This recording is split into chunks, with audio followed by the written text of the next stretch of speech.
introduce our guest, Avery Rhodes. Avery is the Executive Director of Community on the Rise. She is the author of the AL.com article that we read, and she referred us to the articles by Matthew Desmond and Catherine Eden in the New York Times and Mother Jones, respectively. So Avery, with us, we have my students, Lauren, Alexandra, Vari, Drew, AJ, Tarika, and Kaylin.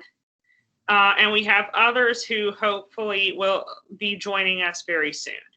But I want to go ahead and get started. I'm recording this meeting because at least a couple of my students, like Natalie, are in quarantine. And so they may or may not be able to watch along. I don't know what their health status is right now. So Gotcha.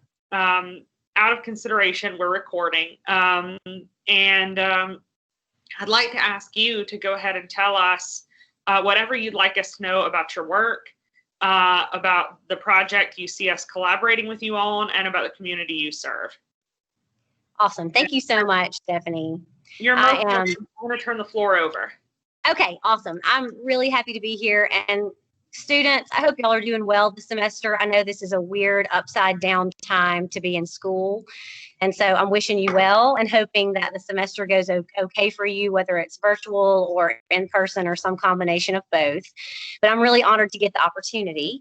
And so what I'd like to do today, since I think it's going to be easier to just kind of go through my spiel from the way that we're looking and then let y'all ask me questions of any sort that you have. And I welcome all of those. So I'm going to talk a little bit about who I am, what Community on the Rise focuses on, and then a little bit about what your professor and I have been talking about as an emotional healing, trauma-informed care protocol that y'all might be able to help me with, which I'm super excited about. So I am Avery Rhodes, and I have been working within and building relationships with individuals experiencing homelessness and poverty for about a decade now. And for the past 2.5 years of that decade, been formulating and planning to open Community on the Rise, which I'm the founder and executive director of here in downtown Birmingham. And that dream became a reality this past January. So really just a few months before the pandemic hit. So if you can imagine kicking off a nonprofit organization and then 3 months later having to shut down and kind of evolve into brand new ways, it's been a wild ride. So, but I'm really excited that we've been able to continue our work in really meaningful ways. And so what we did for the past 2 years is my team and I were researching, how can we best serve our homeless community in order to help them have agency over their decision making and empower them to be able to take next steps towards self-sufficiency and independence, because we know our homeless community members to be full of gifts and talents and capabilities that are often ignored. They are quite a maligned group in our city and throughout our country, and it's important to us to give them voices and the chance to share their gifts and talents and to restore themselves to both their own lives and the economy. So when we looked at ways to do that, what we realized is that homelessness is really complicated. It is very nuanced, and homeless people are not a homogenous group by any stretch. So some reasons you might find yourself in a position of being homeless are, of course, generational poverty, loss of a job, especially right now, and an eviction from a home, which you may have read Matthew Desmond's article, and he is one of the foremost experts on eviction in this country and the effects of eviction on individuals and families. So eviction is a primary cause of homelessness. Domestic and family violence can be a cause of homelessness. Incarceration. And mass incarceration is an issue in our country as well. And incarceration can absolutely be a cause of homelessness. So we've got people of every age, from children through senior citizens who are experiencing homelessness. And we recognize that our problem solving methods had to be nuanced and holistic and detailed. and not a one-size-fits-all model. So what Community on the Rise aims to do is work to build relationships, meaningful, trusting relationships with our homeless and impoverished community here in Birmingham, and offer educational resources to get people connected to what is available in the city for them to move forward. So housing, emails and internet access is a really big thing. Applying for jobs and getting assistance applying for jobs. Any sort of connection that we can make and get connected with other resources in the city is one of the major focuses of what we do. Employment, of course, is another huge factor. And besides trying to help people get connected to jobs in the city, and low wage jobs are often encumbered with their own issues because they often don't offer a living wage. And if that is the case, then someone who is already very poor can still have a lot of trouble making ends meet or paying rent or finding a rent they can afford. So we want to eventually here at Community on the Rise offer a social impact business that will hire people from our community to work here for us. And they're going to be recycling plastics materials. So this is a lot of information to throw out there at once. So let's just take a breath and kind of pause on that for a second. Because I'm talking about poverty, I'm talking about recycling, it's just kind of all over the place. But what we will do is we will invite people to fill out an application and interview with us, and they will use machines that we have purchased to shred, melt, and mold plastic waste, like plastic water bottles. Think of milk cartons. I'm sure you've got lots of ways in your life that you use single-use plastics, and we're going to make new materials out of those. So that is the employment arm that we're working on, and we think it could actually be a successful business model in years to come and be a source of jobs and fair income for people. And then housing is our third focus. So we've got education and resources, we've got employment, and third we've got housing is one of our focuses, and that is because we know that housing first as a model nationwide works. So give people a stable roof over their heads and then wrap them in supportive services, and you have a much higher likelihood of being effective and allowing people to be able to make those next steps and break down the barriers that have been in their way. And then the last piece of what we want to do, which I saved for the end because we'll talk about it in more detail today, is healing. Because every individual we work with is a survivor of some kind of trauma. And we'll talk about that a little bit more after I finish this section. And that's because, poverty is traumatizing. And there are many circumstances that go along with that can also be traumatizing. So I'm going to pause there just for a second and just ask, is everybody on board with kind of what Community on the Rise is now and wants to be? Should I go into more detail about what we do on a daily basis, or would you rather me not get in the weeds on that right now? I think it's a great time to ask questions if anybody has any.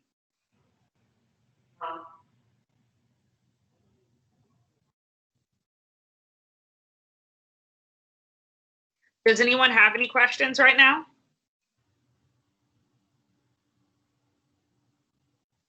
Okay. Well, how do you come in contact with your, or how are you introduced to the various people? Is it just walk-ups, or did you meet somebody from a shelter, or was it a recommendation, or how do you come in contact with everyone? That's an awesome question, and thank you so much for asking it. So my space, my nonprofit location, is actually inside a building that is a 25-year-old church ministry to the homeless in Birmingham. So where I am is already a familiar and known spot to come and have a meal. Some people get their mail here because if you think about it, if you're experiencing homelessness, you don't have anywhere to receive your mail, your documents. So people receive their mail here. And so the space that I have remodeled in this building allows people to come right to my door and make an appointment. Right now we're making appointments because of the coronavirus, but I work with folks every day. Of course, also because I've been with this community for about a decade, I know a lot of the people in it. And unfortunately, while some people escape homelessness, a lot of the people that I've been working with for 10 years are still experiencing homelessness. And that's devastating to know. So every day here at Community on the Rise, I make appointments with individuals who come in and we talk about whatever issues are going on. If that's, hey, I've lost my ID and I cannot get a job until I can get an ID, then we work on getting that person an ID. If it's, hey, I want to apply for housing, can you help me? And by the way, I need a copy of my birth certificate. Then we work on funding that birth certificate and filling out that housing application. We do Social Security applications. We have book clubs. I go out to the park once a week also to do outreach for people that maybe I don't know or who have not realized that we're here yet. So myriad ways that we try to reach out to our homeless community or offer services here right now that people can take advantage of every day. Terrific. Thanks, Tarika. Any other questions right now?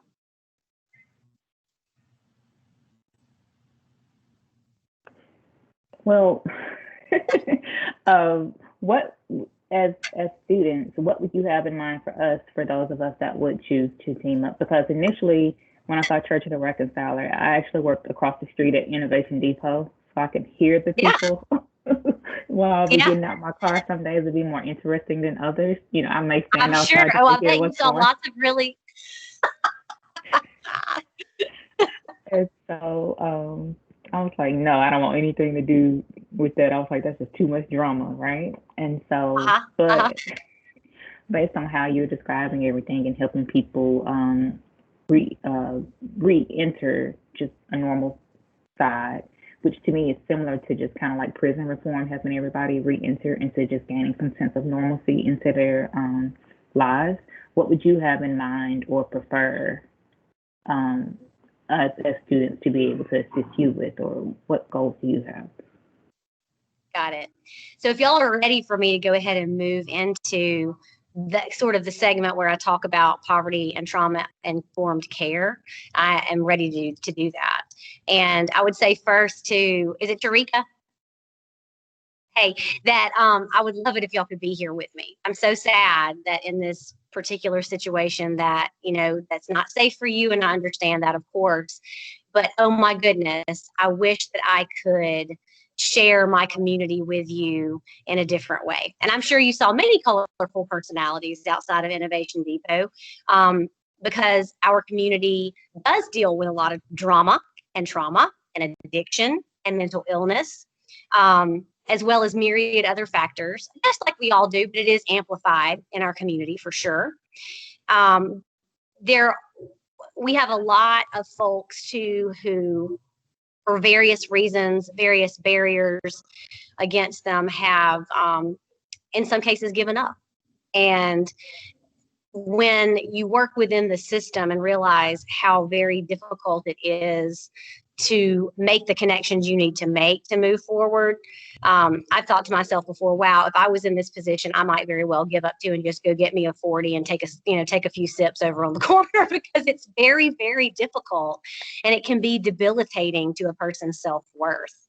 Before I go into the poverty and trauma segment, I would love to take this reminds me that I would love to take the opportunity to ask you guys about the stereotypes that you have of people who are experiencing homelessness. And the reason I ask that is because we live within the narratives that we have about homelessness.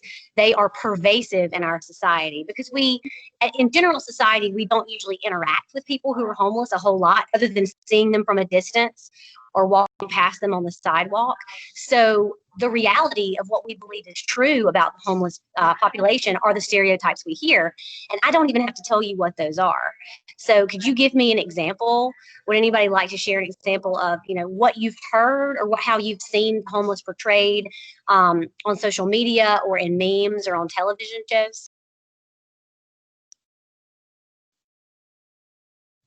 I don't mean to put the spotlight on you, Tarika. You're just there. I can see you. This is Drew. As a blanket term, I think lazy is a way that unfortunately a lot of people view people experiencing homelessness. Yep, you're exactly right. That is a very popular narrative. They're there because they're lazy.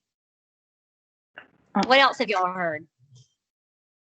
For me, it's just more so of the mental illness side of it, which makes it a little bit, it's kind of like it's two sides of it. You have the economic side, and then you have the mental illness side, which the economics is not going to solve, right? Because that is more of a willpower thing for me.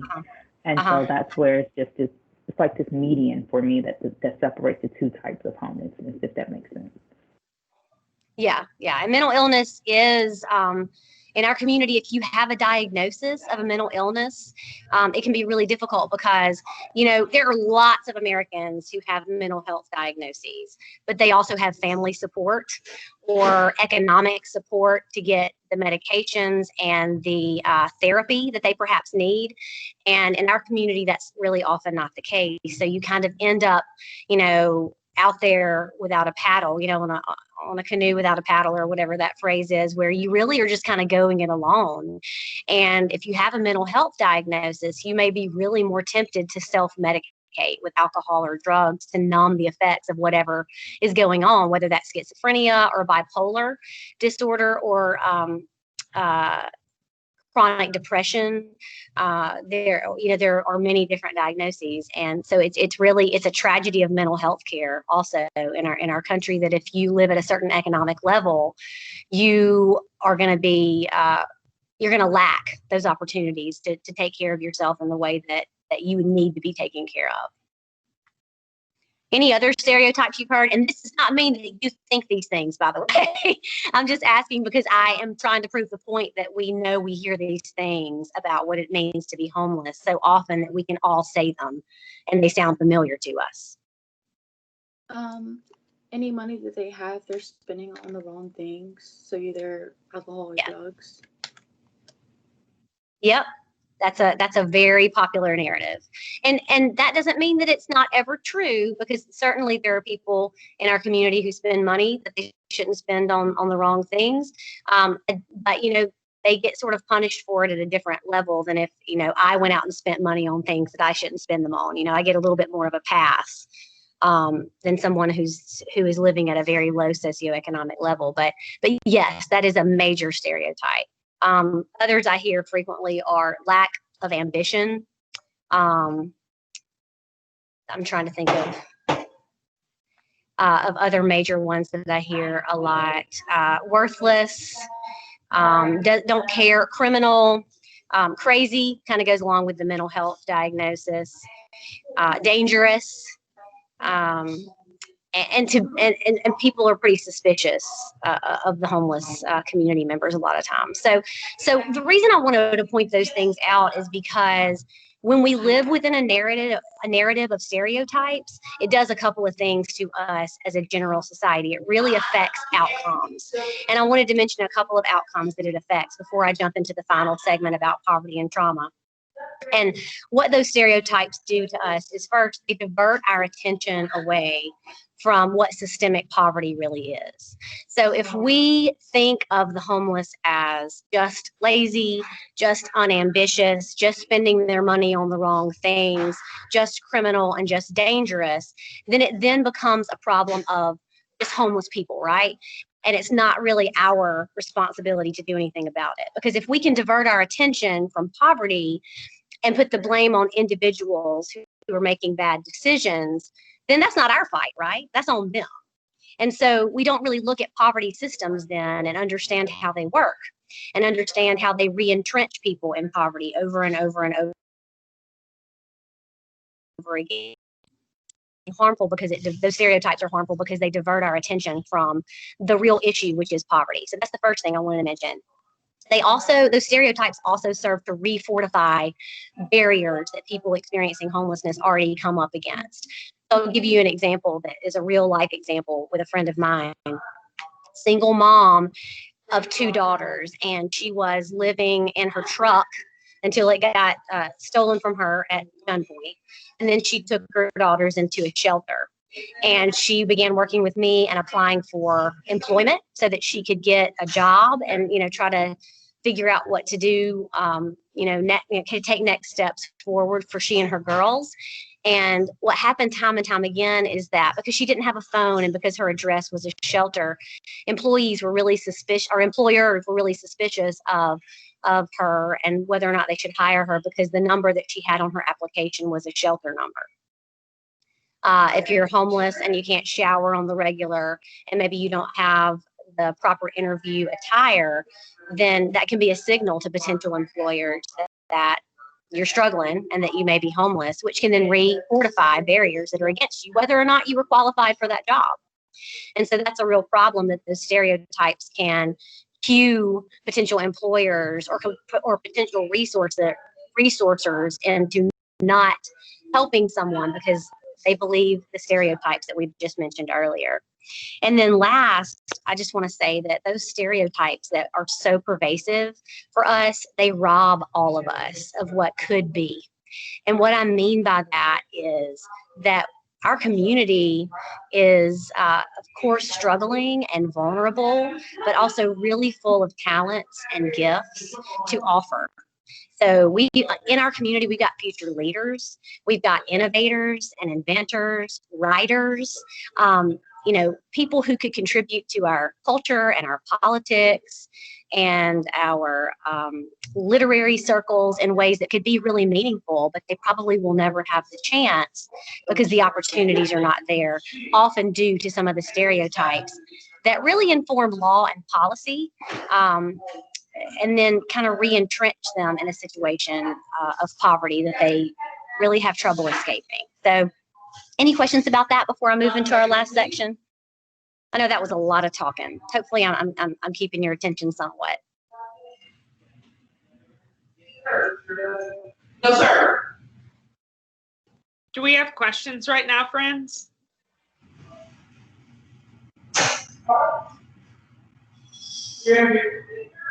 Avery, is that background noise on your end, or is it someone who needs to mute their microphone? I think it may have been in my space. There were some people picking up food, so I think it's going to quiet down now. That's fine. Are there any questions right now? You should. Yes, I'd love to introduce you. Come on, can I introduce one of the pastors up at the front real quick to you guys while we're waiting for questions, just to say hello? Yes, please. Okay.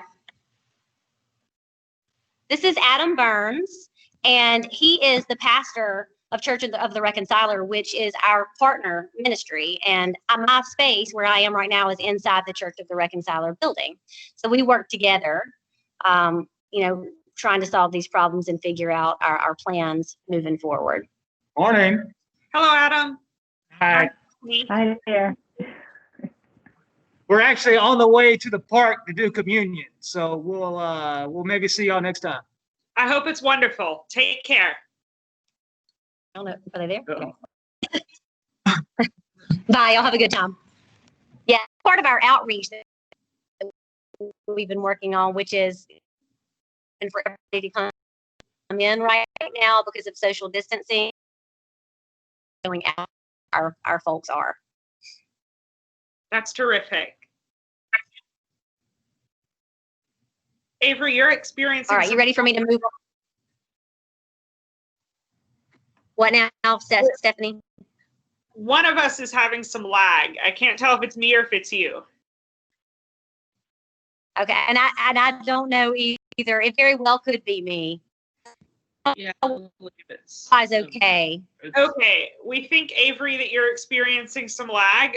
Let's just give it a second. Avery. Okay. Try again. Can you tell any now? Can you tell any difference now?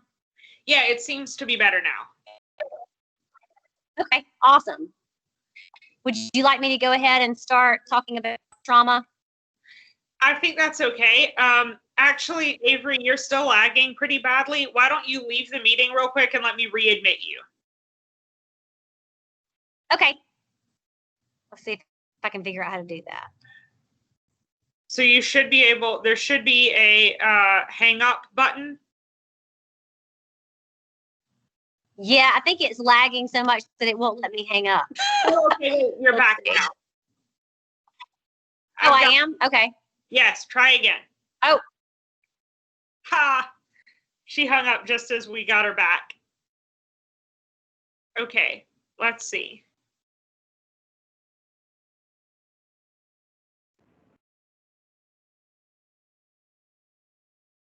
Oh, and we're having the other lady next week, Yes, correct? Reverend Okay. Foster. Okay. So let's see. Hopefully she'll be back in the lobby soon. I'm not familiar enough with Teams to know if I can just call her.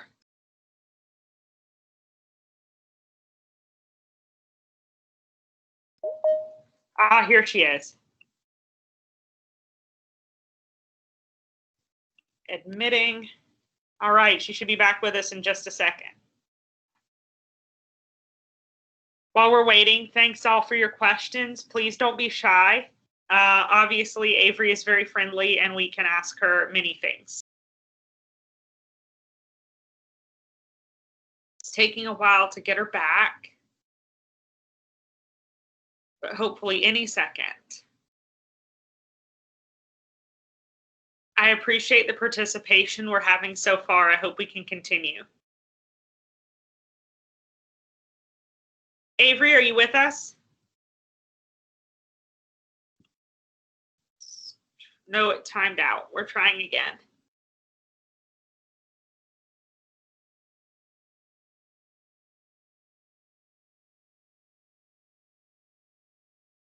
Teams is like the worst system except for all the others.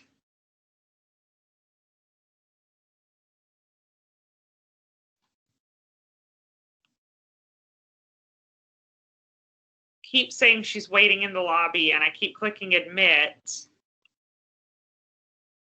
Admit failed.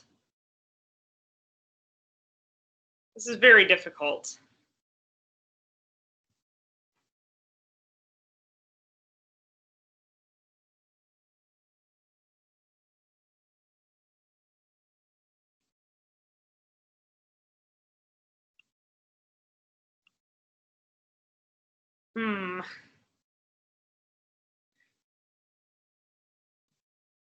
Hopefully we'll get her back in the next couple of minutes. If we don't, we will reschedule another time for her to talk with us. So this will not, affect our ability to do work. While we're waiting, does anyone have any thoughts or questions they want to share right now for when we come back?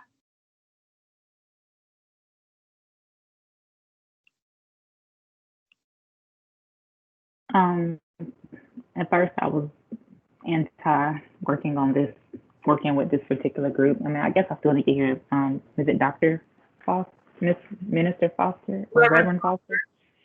But this sounds a little bit more of a territory I'm familiar with, if that makes sense. And so maybe if she can get back in and give us a little bit more details about. I really hope so. I'm going to see if there's a way to invite her again.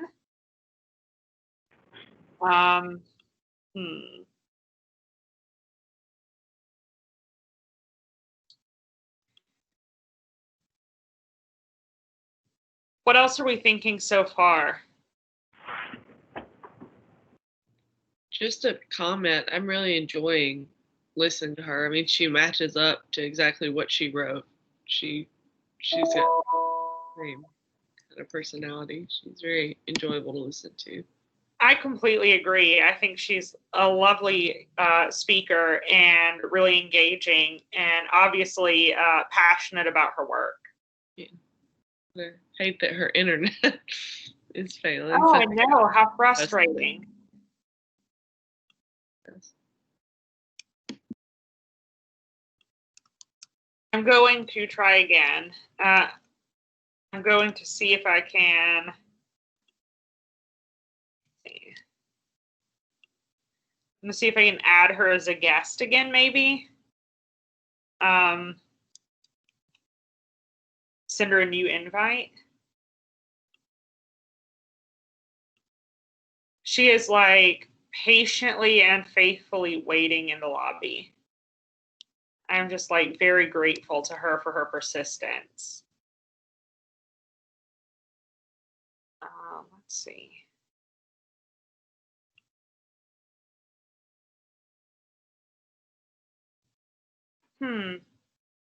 I don't seem to be able to do anything, which I don't like.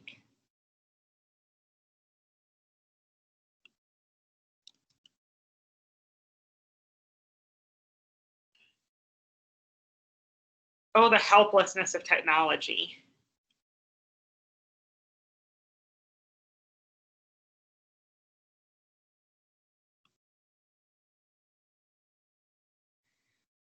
Well, my goodness.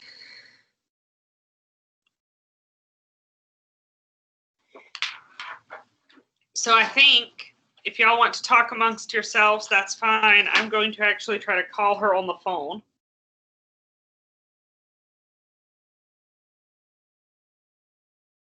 So I will be muting my microphone for the time being.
I don't know if I would.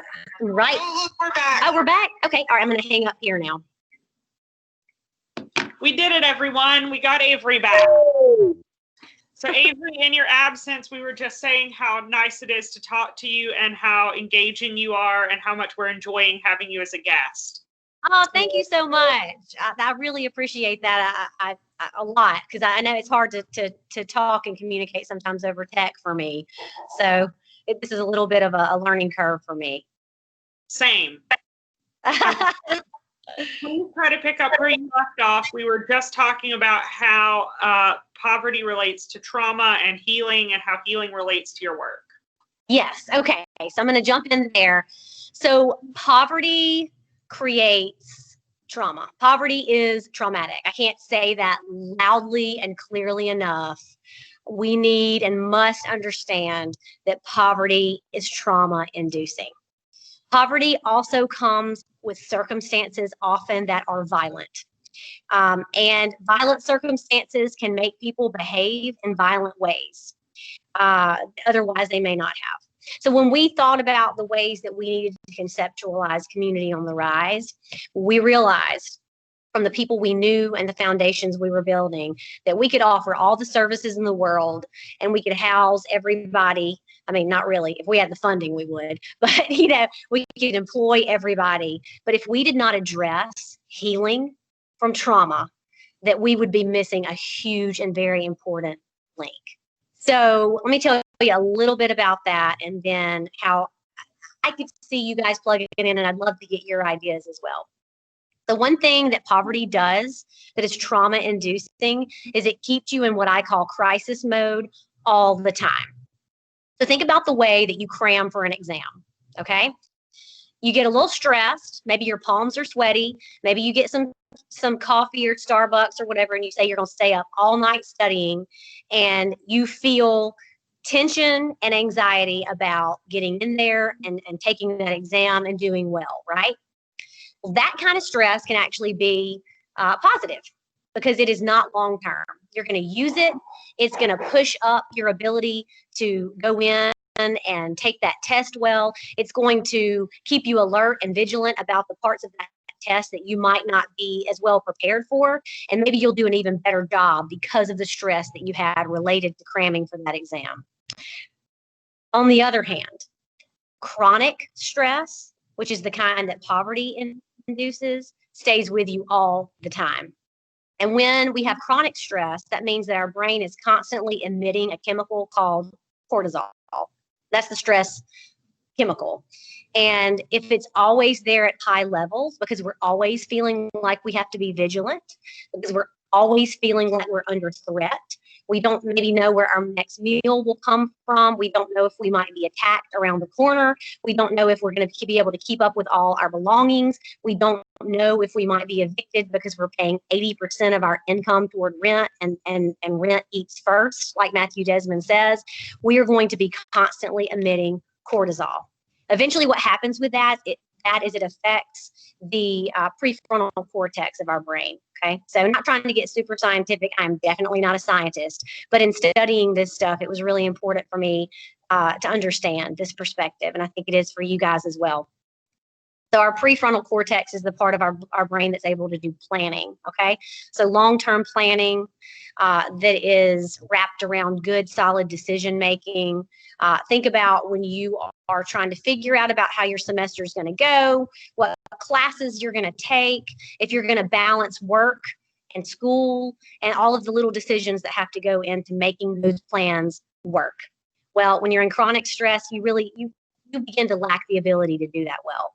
It doesn't mean that you are innately incapable of not doing those things. It just means that the cortisol has taken over and you are in threat mode all the time. You are constantly running from a big bear in the woods. And if that were the case, that's all you'd be able to concentrate on, right? So that's the first way that poverty is trauma inducing. It keeps us in threat mode all the time. All right, I'm gonna pause there and make sure y'all can still hear me, that we're not having any tech issues. Are we good? You're lagging just a little bit, but I think we're doing okay. Okay, just give me a sign if I need to stop. I will tell you. Okay, thank you. Next, poverty is trauma-inducing because it is also often wrapped up in other circumstances of violence, like family and domestic violence, addiction, violent circumstances in neighborhoods and in schools, violent circumstances related to lack of opportunity, violent circumstances related to racism, violent circumstances that can debilitate our self-worth. So when your self-worth is debilitated because you also begin to believe some of those stereotypes that we mentioned earlier, then your confidence fails. You don't believe that you have inner value anymore. You have anger right up here in your throat all the time that is going to explode on your neighbor or your friend or whoever walks in the room and says the wrong thing to you in the wrong tone or voice. It becomes really, really hard for you to manage emotionally. And I don't know about y'all, if y'all have admitted this to yourselves yet or not, but it's true. We are emotional creatures. We change our emotions throughout the day. You may have woken up this morning and felt one way, and by the time you got to this class, you feel another way. And by the time this afternoon comes, different circumstances are causing you to feel yet another way, and so on and so forth. And that's no different in our homeless community, except everything's amplified by trauma. So we realize that we need to engage our community with healing.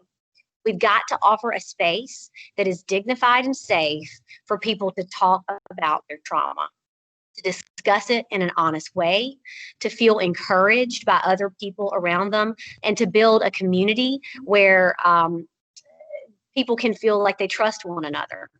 So that some of that cortisol, that threat mode that people are in, that crisis mode, can dissipate.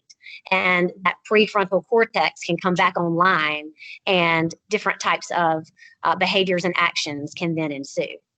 So when I think about what y'all could work with me on, I'm thinking, how can we work together to come up with a trauma-informed care assessment, or methods that we can use for trauma-informed care specifically for vulnerable populations, and maybe even throw in there how could we best do our trauma-informed care when we can't really be together in a tight-knit circle the way that we like to be? Are there innovative ways that we can build community and share our trauma and healing when we have to social distance and not be in community? So I'm going to pause there for just a minute, and because that was a lot of information, and see if you have any questions or thoughts on that so far.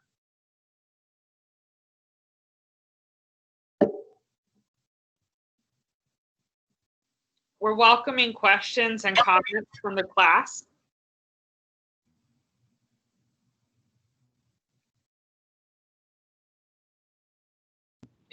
Right now, I'm a psychology major, and I think I'm on the way toward counseling. I'd like to help people in that way, and I've always been interested in helping people. I think, you know, the expenses of healthcare is a whole different rabbit hole we go down, but I don't think that it should be so expensive to get help, because I think mental health help is just as crucial as physical health help. And I guess if I were already, if I had my degree and I were already, completing my career, I think, again, I don't know the access to computers.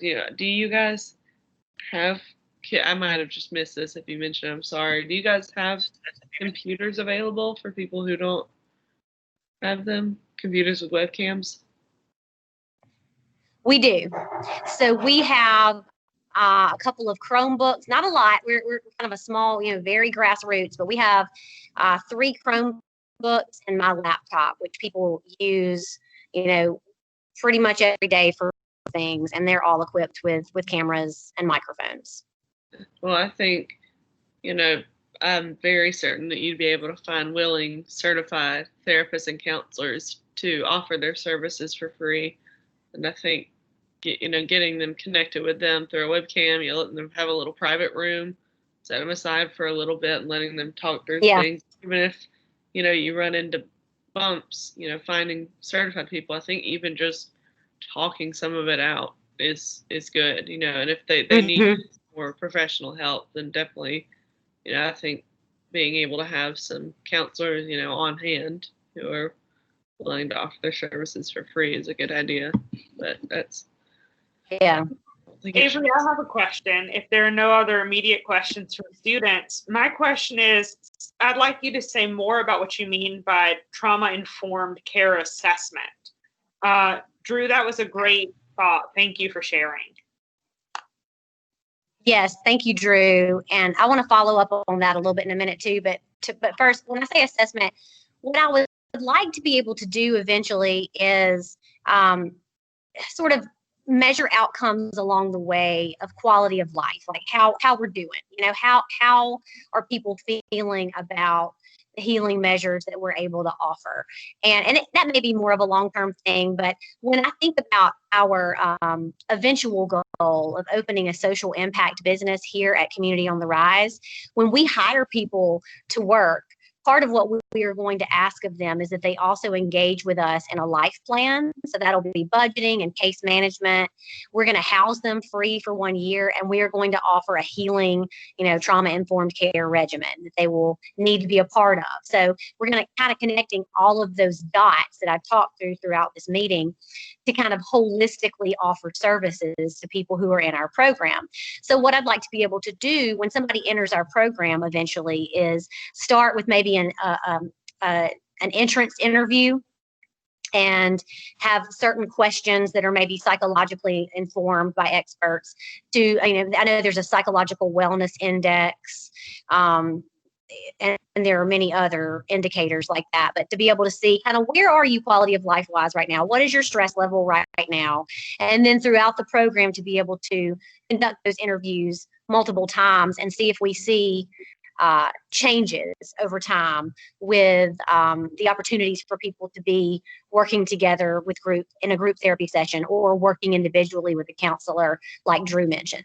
Does that make sense? Yes. So what I hear you saying, to kind of rephrase for my friends, what I hear you saying is that you would like to collect data over time, starting with when a person enters your programming. and then at regular intervals after that, to assess their well-being in a way that takes trauma and healing into consideration, so that you can know how well your programming is working to help them. Yes, absolutely. That was beautifully said. Thank you. So a project we could do might include doing research and helping to design those survey or interview instruments. So we could help shape what questions people would be asked at intake, like when they first come into your programming, and what questions they would be asked as a follow-up later in time. We could also potentially create a database for that information. So a way to collect and store that data systematically. That sounds awesome. So those are are those the kinds of things you had in mind for us? Or did you have in mind more like, so I hear kind of a research design and data management project in the works. What are your thoughts on that? Is that what you had in mind? So that is one amazing way to go. And honestly, I've never done anything quite like this before. And I have constantly bouncing around ideas about the ways that we're going to do this. So what I just want to say to y'all is if you would like it to be a research instruments project, that would be incredibly helpful to me. If that does not suit what your needs are for this particular course, I also have other ideas. So, but I'd be super happy with that because that is really not my forte. And it would give me, I think, some really good insights into how we could, in an organized, researched fashion, sort of intake and database what the information that we are finding out along the way, which I think could be awesome. Okay, so we could call that like plan. I don't want to call it plan A because that makes it sound like it's the best plan, but that could be like number one. Do you have other ideas you would like to run by us? So, and none of these are super well formed yet, so forgive that. And I really do want your insights on them, students and Stephanie.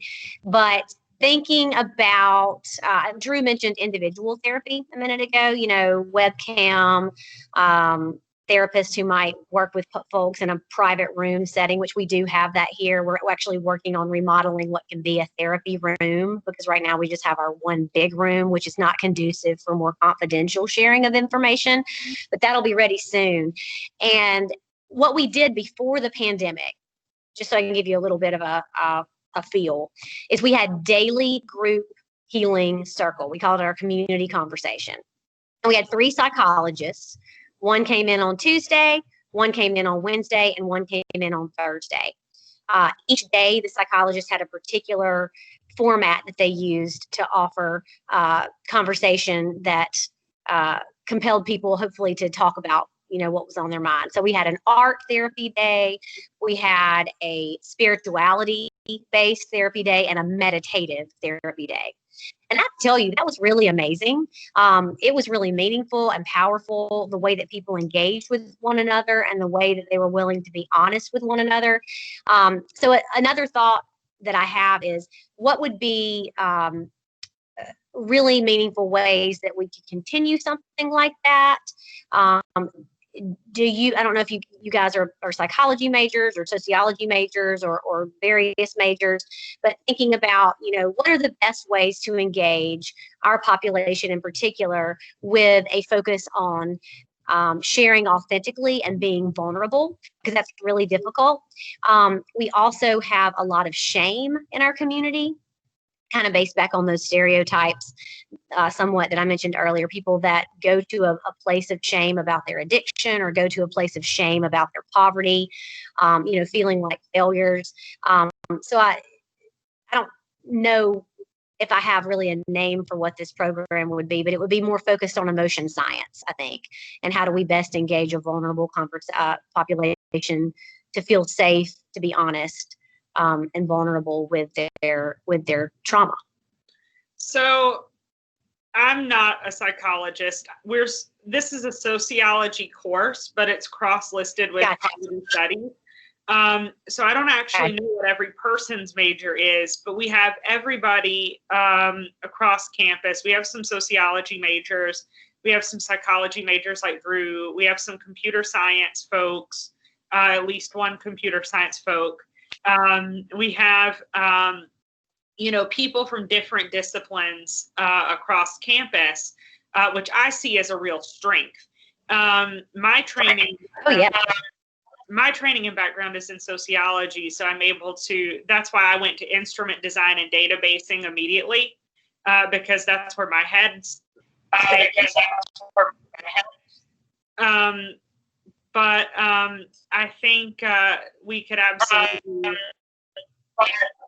Oh, who's speaking? Nope. Okay. But I think, what about like a learning module for overcoming stigma, or it could be individual and it could be completed like virtually, but it would be like a precursor to doing group work. Yeah, that's interesting to me too. And honestly, the research module that you mentioned earlier, the instruments, to me, that sounds really amazing too. So I'm not taking away from that. I just want to give you guys some options. Yeah. But yeah, that learning module idea, kind of like a precursor to a group therapy where you sort of work one-on-one with counselor or a therapist, could be really interesting too. Just kind of laying some groundwork maybe. Is that kind of what you're thinking? Yeah, I was even thinking something that could be done like a learning module where the person would just interact with the computer and not necessarily psychological research, but it wouldn't even require the presence of a mental health practitioner. It could just be about recognizing stigma and shame. That's within my purview of sociology of mental health. That's something I could contribute to as an instructor. And it's something that my students would be able to relate to through a sociology course. Are there any thoughts on? I like that too. Okay. I like the learning module because what I was writing down is that in essence, we're trying to create a safe zone so that people could develop the trust in order to understand the stigmas are gone. So I think the learning module can start off with breaking down the stigmas and maybe creating images of just everyday people who may have the same issues and you just can't tell, right? Because we stereotype people a lot of times off of looks and behaviors. And then I guess somewhere with there, letting them know that there are other people like you, and then maybe introducing them in a smaller format to these people to create a group of trust, so they can understand that they're not alone. And then they'll have maybe some accountability partners to help them get along with their issues, maybe. Okay. Fantastic thought. Thanks, Tarika. Other thoughts? That is a great thought.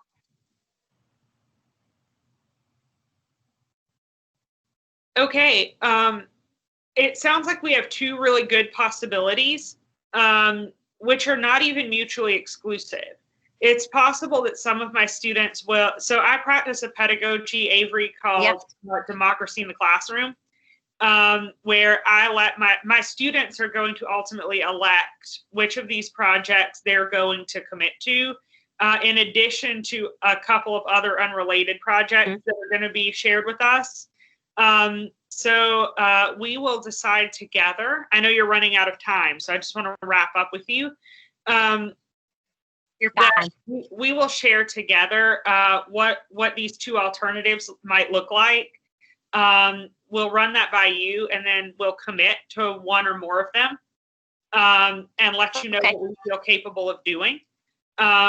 Would you be willing to communicate with groups of my students in a smaller meeting format, like those students who are really interested in these projects? Would you be willing to do a follow-up Teams meeting with just a smaller group? Oh, absolutely. Yes. Terrific. So Avery, you have another commitment in 4 minutes. Is that right? Okay. That's right. Are there any final questions or thoughts for Avery before we conclude this conversation and move forward with just our class? No, ma'am, this is very helpful. Thank you for all the ideas and all the information. So Thanks for chatting with us. Yes, Thank Avery. y'all. Thank you so much, Avery. Friends, please don't leave the meeting once Avery has left us. We have 20 more minutes. So we're going to continue to discuss these possibilities once Avery has left the discussion. Okay. Thank y'all so much. I really appreciated getting to talk with you today, and I really look forward to this partnership. Thank you, Stephanie. Avery, thank you so students. much for being with us. Yes, y'all have a great day. You too. Best wishes. You too. Bye-bye. Bye. Well, I'm trying to hang up.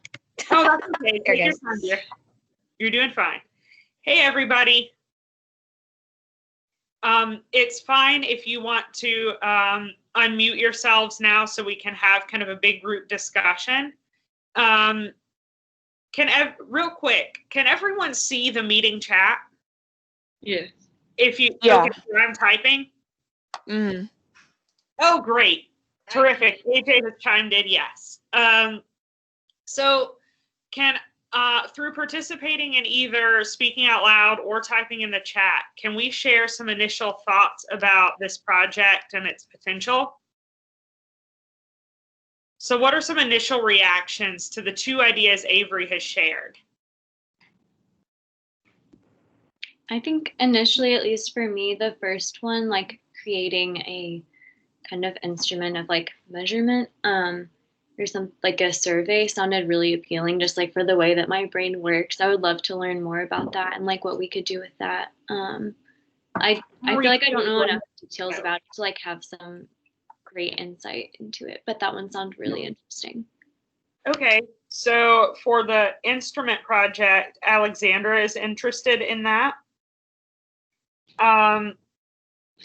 Anybody else want to chime in with what Alexandra said? Does anyone else feel passionate about the idea of creating an assessment strategy?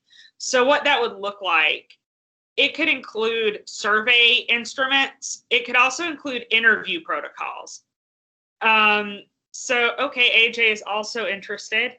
It could include surveying and interviewing. It wouldn't have to just be a survey instrument. If we design a survey instrument, it would need to be one that could be administered by a person.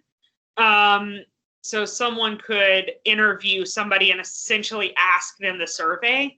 And then we would also create a follow-up instrument that could be asked to them later to kind of check back in, that wouldn't need to necessarily be as detailed or as thorough, but would just kind of reassess some measures. And then we would also create kind of a databasing protocol for how to manage the information we're collecting. So that's a very like social scientific, very sociological approach that everyone is welcome to participate in regardless of your background. I will bring you up to speed to do what you need to do to make that happen. Who's interested in that project? Who thinks that sounds really great? You're not committing just by saying it sounds good. I'm interested in the survey idea as well.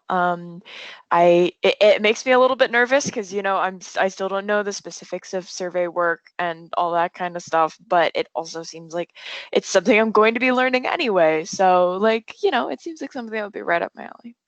Yes.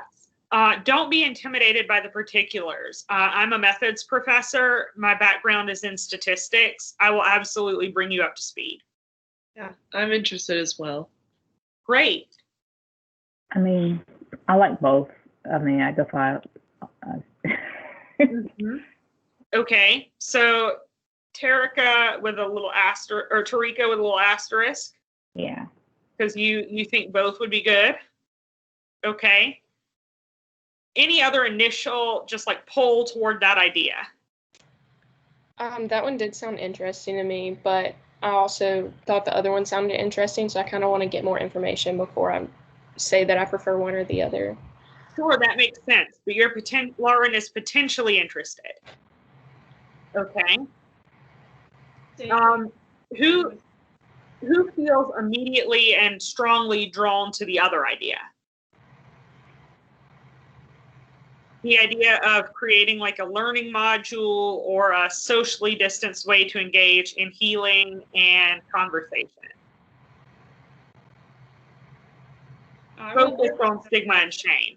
I mean, number one, I like it because that's what the partner had in mind. So I think that's definitely going to meet a need that she's thinking about. So we have to look at it from that perspective, right? As engaging. So that's why that's also probably a little higher than the other one. But there is this internal component that has to be dealt with in order for anything else to be effective, and so I like the survey, but the survey could still put the shame is still going to be there, that stigma is still going to be there, which may make the person uncomfortable to answer the questions the way that they need to be answered. So you look into that as well. You're right. And you bring up an important point. Part of how we're going to create the survey will need to be very value neutral. We will need to create the survey in a way that's really non-threatening. And that's part of good survey design, is making questions people feel safe answering. So that's a task for whoever if we decide to go that direction, that's a task for us. I think it would be important to ask Avery again, kind of what her priorities are. That's what I hear Tarika asking. Am I right? Mm-hmm. Okay. Does anyone else feel really, and these are not mutually exclusive, and I'm going to go ahead and say they're so interrelated that one person could actually do work on both. So I don't even think I have to make you choose. I think what I would do with people who want to work on both is create kind of an individual plan that you'll then be graded by with you. So grading is democratic as well, right? You tell me what you're going to achieve, and then I check boxes whether you achieved it, right? Does anyone else feel drawn toward the learning module or socially distanced conversation project? I'm interested in what you just said, the sort of hybrid deal. Doing both? Yeah, that's really it. Because I feel almost like the survey could preface the learning well. I feel like they could kind of flow into each other. And I agree. I think a lot. Go ahead. I didn't mean to interrupt you. Oh, no, I was just saying because from the statistics perspective as well, I've seen how surveys, I've seen that flow happen, and I think it'll work. I think it'll be very beneficial. Yeah, I actually think a lot of the background research on both, or a lot of the background research for each of the projects would contribute to both of the projects. So some people may want to do kind of background research that would serve both projects and cooperate with both project teams. So that's a possibility. So right now I have two people who are really passionate about the learning module idea, which are Tarika and Drew. Anybody else feel drawn toward that? Not right now, but we don't have everybody in the class in this room, or in this space. So we can revisit this with the whole class on Tuesday or next Wednesday. Remember that we're also going to hear from Reverend Foster next Wednesday. So there's no compulsion to feel drawn toward either of these projects right away. So I have kind of an embarrassment of riches as an instructor. I'm in a really good position because both people who said they're interested in the learning module also expressed interest in the survey project, which means I have at least 5 people who are interested in one or the other. So we can have an ongoing conversation about this, especially after we hear from Reverend Foster. And it is okay if you're just holding out to hear what your options are. that is perfectly fine. Voicing interest does not mean a commitment at this juncture. But I think it's good to go ahead and start thinking about what we might want to do, right? Mhm. Okay. We are coming to a close on our time. We have about 10 minutes left, but I'm not, committed to spending that entire time. Does anybody have any closing thoughts or questions? It's okay to type them in chat as well as saying them out loud.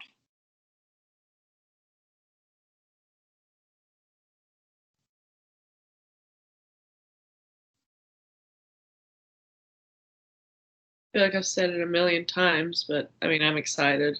This is so glad. I've always wanted to get involved in this way, but it's always been kind of bleak, especially, because I came from Gadsden, which is tiny, down in Birmingham, which is not tiny, but is, pretty significantly affected by poverty, I think. And you see it, firsthand more often than I did in my hometown. So, yeah. I think that's really, that's the best comment I could get, is that someone's excited. That's what I want, is excitement and enthusiasm. Other thoughts, other questions, other concerns?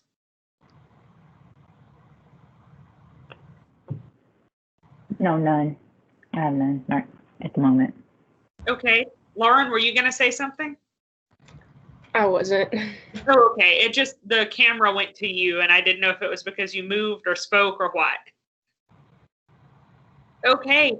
If there are no other kind of closing thoughts, I'm going to share this video. If you haven't been able to read the articles that Avery shared, I think it's a great idea to go ahead and do that. They're really informative. And please feel free to have one-on-one conversations after you've had some time to think about this idea. So maybe nothing feels compelling to you right now, but once you mull it over for a day or so, you'll really start to feel it. Or you'll come up with some questions that you think, maybe this is for me, but I'm not sure yet. Please feel encouraged to reach out to me one-on-one and let us have discussions about it. So if there are no closing thoughts, I'm going to go ahead and end the recording and then end the meeting. But please feel free to reach out to me individually if you need anything. Okay? Okay. Goodbye, everyone. I will communicate with you via forums on Thursday and in person on Tuesday. Have a safe and happy weekend. Hey, you too. Bye.